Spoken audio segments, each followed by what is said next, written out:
Victoria Musonda est un enfant qui vit avec un handicap. Elle est issue d'une famille de 5 gosses. Résidant au quartier Akanda, elle a 15 ans et est inscrite en classe de 2e année dans une école primaire privée. Victoria est née avec des insuffisances physiques et intellectuelles. De l'avis des médecins, elle était condamnée à ne pas connaître une existence normale. D'ailleurs, ses premières années, elle les vit dans des conditions assez insoutenables. Tout part de sa venue au monde. À sa naissance, elle reçoit un petit nom assez atypique, Puchu. Un nom qui fait référence à son poids énorme, 5 kg. Une bouche qui ne se ferme qu'assez difficilement, laissant régulièrement passer la langue entre les lèvres et faisant couler une bave en permanence. De petits yeux étirés, un ensemble de choses qui lui confèrent un aspect de moquerie. L'enfant est diagnostiqué trisomique, une situation qui constitue un lot de faiblesses qui seront exploitées en sa défaveur par son entourage en grandissant. Cet entourage immédiat est son souffre-douleur, à commencer par sa mère. Pour elle, l'enfant est un sujet de honte. Elle n'ose pas la porter en public, et même à la maison, quand celle-ci pleure, aussi bien pour un besoin que pour un malaise. Les erreurs et bévues de Victoria lui attirent les foudres de sa mère, qui ne perd pas la moindre occasion pour lui infliger une terrible correction au moyen de sévères bastonnades, usant de babouches, chicottes, seaux et bidons, en tout cas tout ce qui peut traîner à proximité.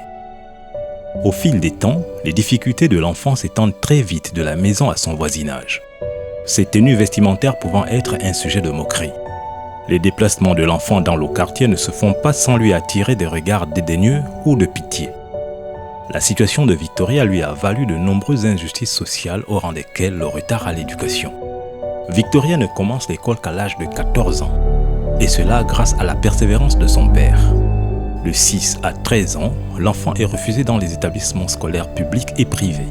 Pour certains responsables, Victoria est d'un aspect physique trop dérangeant pour être mêlée aux autres enfants. C'est vraiment triste que Patricia puisse maltraiter Victoria de la sorte. Et pourtant, c'est une enfant comme tout autre.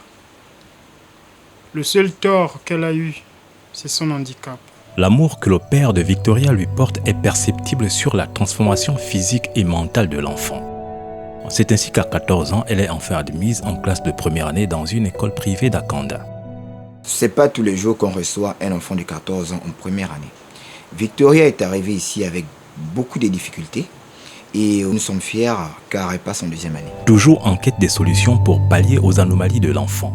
À 6 ans, le père de Victoria l'inscrit à Horizon Nouveau dans le but de lui faire une rééducation qui visait à l'aider à bien parler.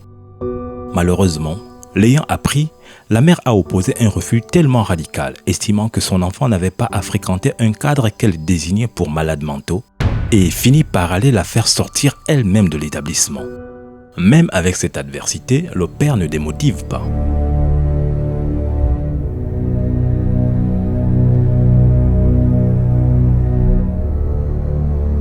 Hé, monsieur, tu ne touches pas à mon enfant, tu comprends? Tu ne la touches pas, espèce de sorcier. Qui, moi? Toi, tu es un sorcier. Tu me traites de sorcier? Tu es un sorcier. Si l'enfant l'est comme ça, c'est de ta faute. Le jour où nous allons vraiment récupérer Victoria chez sa mère, j'ai été écœuré de voir l'enfant aussi sale, négligé, pieds nus, avec des odeurs corporelles, des habits déchirés, comme si elle n'était pas avec sa mère, contrairement aux autres enfants.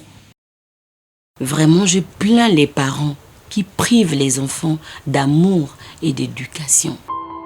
Victoria a la chance d'avoir un père qui ne cesse de nourrir l'espoir de voir son enfant jouir un jour de toutes les facultés physiques, morales et intellectuelles comme tous les enfants du monde.